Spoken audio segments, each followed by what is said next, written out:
All right, do now today, boys and girls. Number one, what is the answer? A, B, C, or D? Which of the following is not true? Go. All right, let's see. Here it is. Okay, so triangle DNP is congruent to triangle HKF.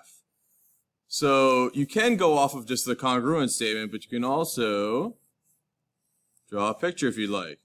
So DNP. So it doesn't really matter how you write it, but you just have to be consistent both ways. HKF. So I went so I gotta go again. I cannot go this way. So H, I gotta go K up here, the second one, just like N, the second one's up here. I can't go this way because I went up this way, now I gotta go up this way. K, F, like that. So in this case, this side is congruent to this side, this side is congruent to this side is congruent to that side, this angle is congruent to this angle is congruent to this angle. I don't know whether they're the same or not. This could be 40, this could be 50, I don't know. And then 1, 2, 3, 1, 2, 3. So they're all congruent like that. So the corresponding sides and parts are congruent. Now, NP is congruent to KF. So NP is here, KF is here. NP is here, KF is there. So that's true. Okay? Or should I probably put an X? Because that we're looking for one that's not true.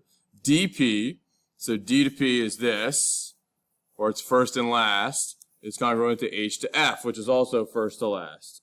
Also first to last. So this is true. Angle D is congruent to angle H. So first and first. First and first, okay, that's cool too. Angle P is congruent to angle K.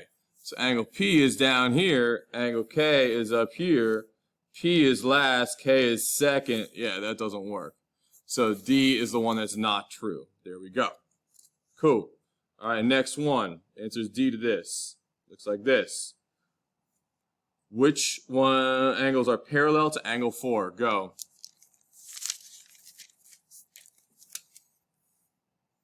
All right, cool. So it says that S and T are parallel. This is S, this is T. They are parallel, which means that it unlocks all those congruent statements with corresponding alternate interior, alternate exterior angles, etc. So angle 4 is right here. So I know that angle 3 is congruent because it's across the X, and that means they are, yeah, vertical. Cool. I also know that 4 and 7 are congruent. Why? Because they are alternate exterior. Yeah, alternate exterior. They're outside the parallel lines. Like this is your car, they're outside. Also, 4 and 8 are also congruent. Why? Same side, skip one. Yep, corresponding angles right there. Very good. It's also alternate interior, 3 and 8, and it's also vertical there. So all of the congruent statements work, so it's going to be 3, 8, and 7. 3, 7, 8. So angle 3, 7, 8. D is the answer to this one. Good work. Last one. Here we go. Ben has a toy lightsaber and he wants to construct one proportionally smaller than his. The light on his is 33 inches and the handle is 9 inches. If the light on the smaller version is 11 inches, how long should the handle be? Go. All right, let's see. So I look here, so I didn't have a green marker, so I just wrote a little here. A little handle right there for the lightsaber. So this is 33 inches, this is 11 inches. So one thing I noticed is this, to go from here to here, is dividing by 3, if it's proportional. And then so here I can also divide by 3. So this would be 3 inches. Another way you could do it, since it says it's proportional, you could do it proportionally.